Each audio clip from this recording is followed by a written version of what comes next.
What's up again, guys? Yeah, it's me, Dovahkiin, and welcome back to my Hogwarts Legacy mini-series. And before we begin, be sure to hit on the subscribe button for more great videos. Alright, normally I would have featured this vid before finishing the main quest line, which by the way was the previous episode. However, besides the EXP system, the progression as per the room of requirements is concerned is also fucked up. You see, like your typical anime protagonist, the room has multiple forms as well, and its final form only unlocks after finishing the main quest line.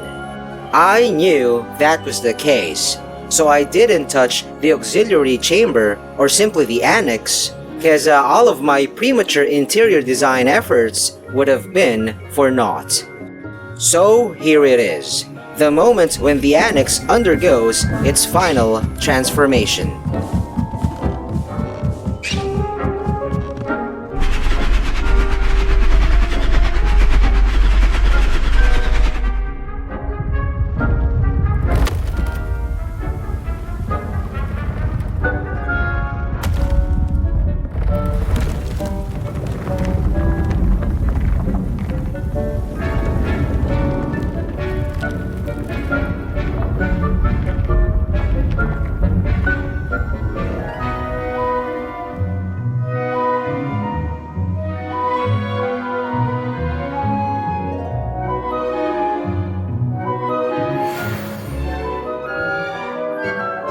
Now, before I showcase my room of requirement, here's my shop in Hogsmeade, of which I named Stitches and Drafts, after finishing the side quest, Minding Your Own Business. And speaking of farming gold, here's what I did in early game. At the North Fort Bog region, there are 4 beast dens clustered near each other. You gotta catch them all like Pokemon. Then return to this Floo Flame and wait. Thereafter save and reload the game. Rinse and repeat until your inventory is full. You can carry up to 20 beasts in early game, which nets you a total of 2.4k per run, cause each one sells for 120 gold. Take note, this inventory cap increases up to a max of 50 as you finish certain quests, of which I will mention later. Also in late game, there are better den clusters, more populated that is, at the southern regions of the world map. Okay, let me go back to the room's transformations. And of course, you can't talk about those without mentioning the Vivariums. There are 4, and they all spawn in the main chamber. The first one, the Forest, unlocks after finishing the main quest, the Elf, the Knapsack, and the Loom. And as the name implies, you'll also get the Knapsack, which allows you to capture beasts, and the Enchanted Loom, which is used to upgrade gear. Although you can store 12 beasts in one Vivarium, there is a limit of 4 species, and there are 13 species in total. Also, you can breed all of them, except for the Phoenix, cause there's only one in the game. Take note, most of them are racist. They don't get along with other species if placed in the same Vivarium. However, this doesn't affect the set amount of byproducts you can harvest from them.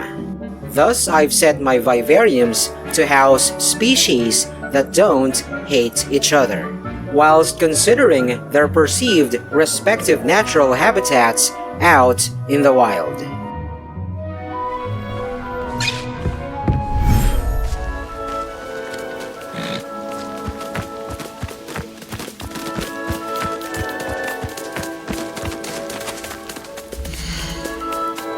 So for this forest one, I have Jobbernals, Nifflers, Diricals, and Unicorns. On a side note, Those that have a star-cross symbol on them are referred to as shiny ones.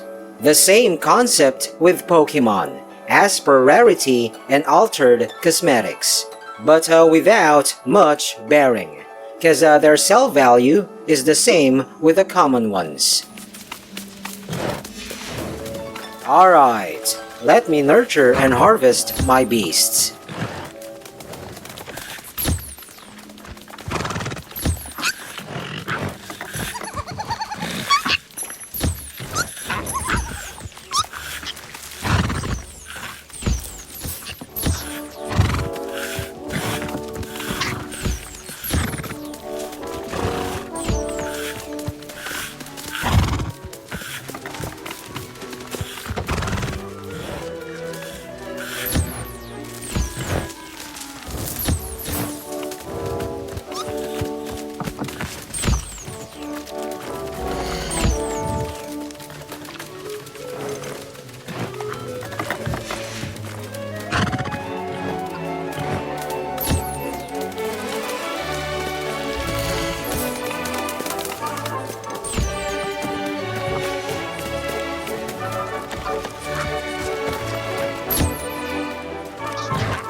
By the way, as per the design of my vivariums, I kept it minimal. A beast feeder and a toy box near the entry, breeding pens depending on the number of species, and a large environment matching tree as the centerpiece.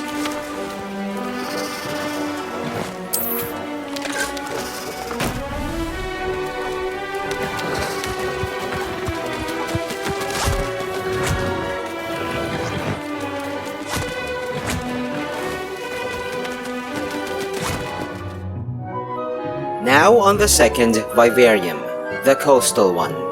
This one unlocks after concluding the Plight of the House Elf side quest, which becomes available after finishing the High Keep main quest.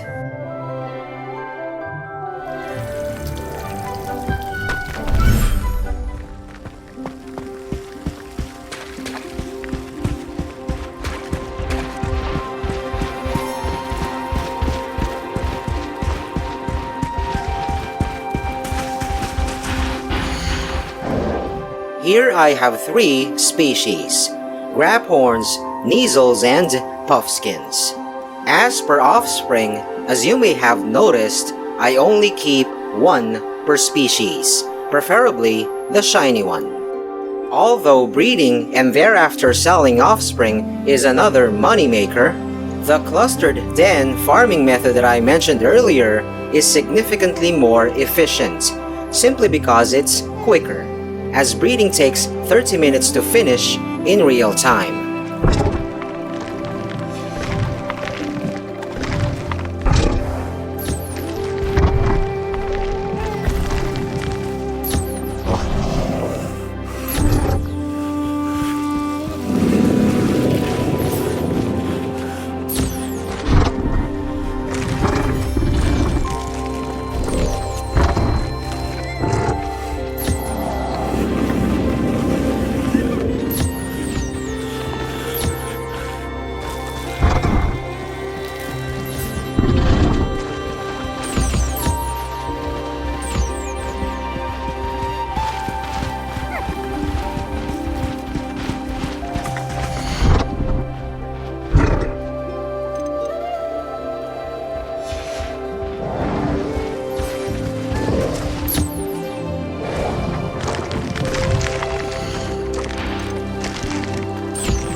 Okay, now on the third Vivarium, the Swamp.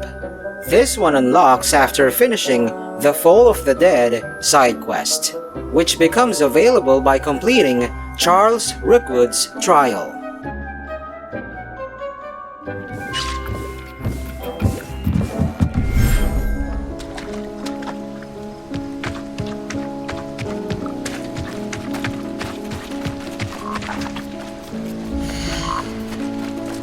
Here I have 4 species: giant purple toads, mooncalves, foopers, and thestrals.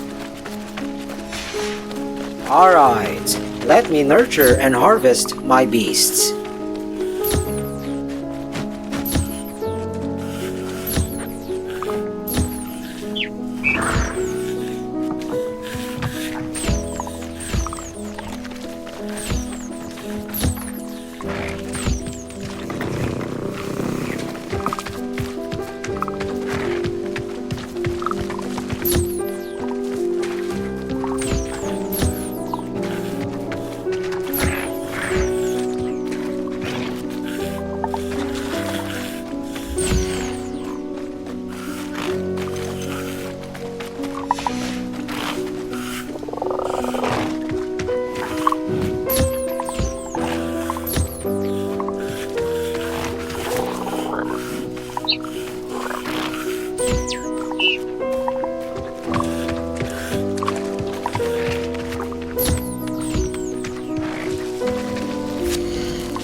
And finally, the fourth Vivarium, the Mountain. This one unlocks after concluding the Phoenix Rising side quest, which becomes available after finishing Neve Fitzgerald's trial. Anyway, the quests that I've mentioned are the same ones that expand the Beast inventory.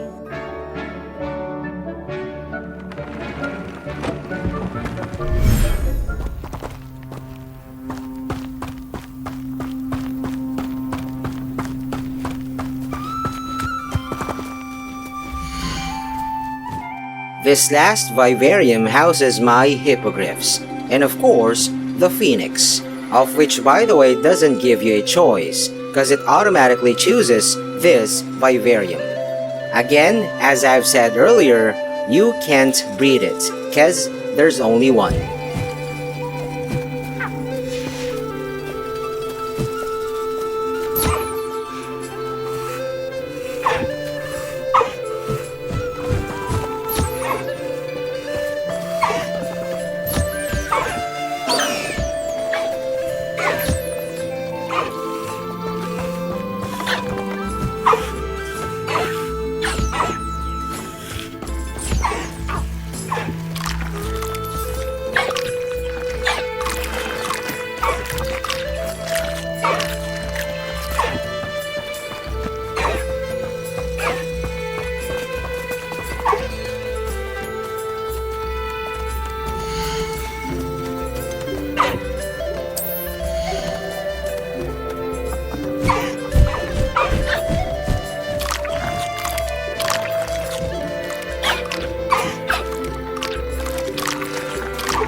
Okay, before I showcase my room of requirement, let me segue on conjurations.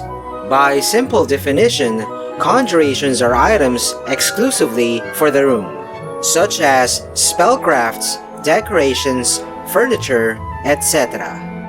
Apart from spellcrafts, which you can purchase from Thomas Brown of the Tomes and Scrolls shop in Hogsmeade, and a few others that unlock after finishing challenges and certain quests, conjurations spawn in random, from chests that look exactly like this. And back in episode 1, I've already revealed how to perform Save Scumming, which allows you to get exactly what you want from chests that are known to randomly spawn specific item types. You have to be very patient though.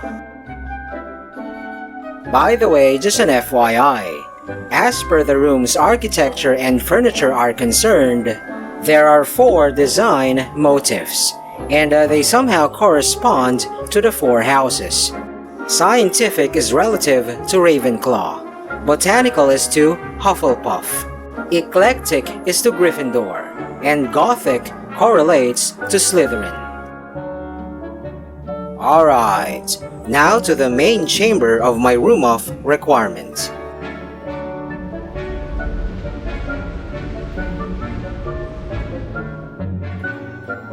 I don't want to limit my interior design and color scheme to a single motif, so I just featured all of them. Each house motif occupies a quarter of my main chamber.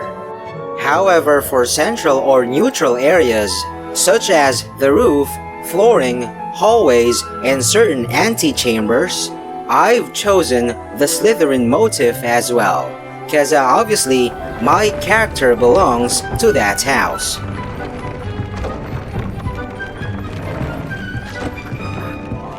The Slytherin section houses my potion brewing spellcrafts, such as stations and hopping pots. Dick thinks you should be proud of all the potions you've brewed. The Ravenclaw quarter, on the other hand, features my desk of description and material refiner.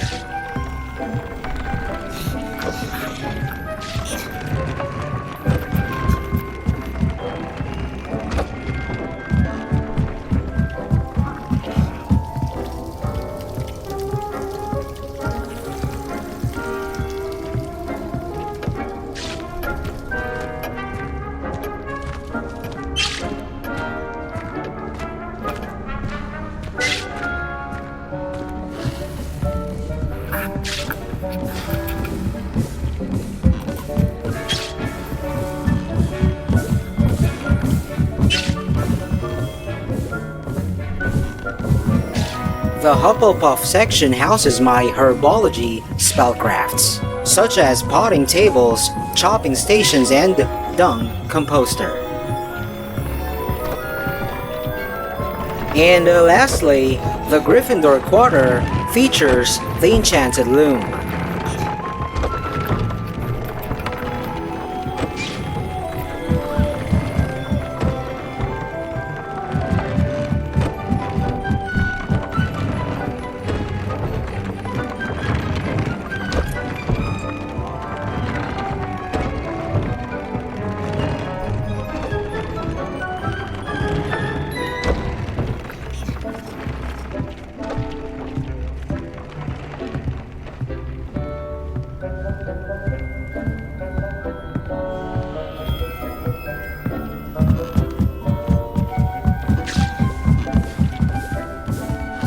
Okay, now let's go back to my newly decorated final transformation of the Annex, which, like my main chamber's design, also features the 4 house motifs. This space is actually bigger than the main chamber, so I just filled it with beast statues.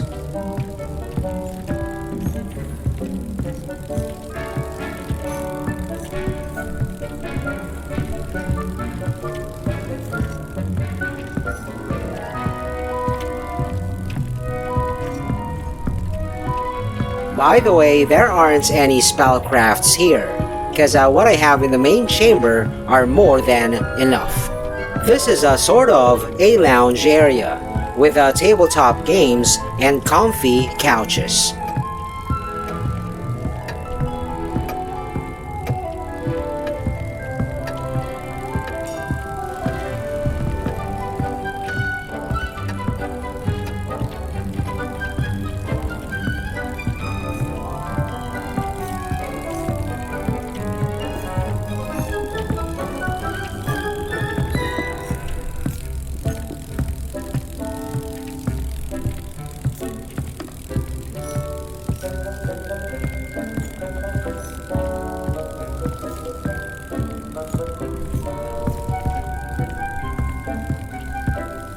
Alright, let me go back to Deke to change the room's ambience to my normal preference.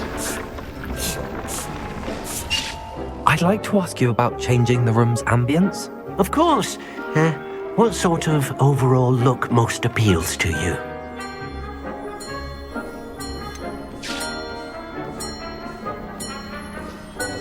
I would like the room to feel as if it's being lit by the moon. Oh, sounds perfect.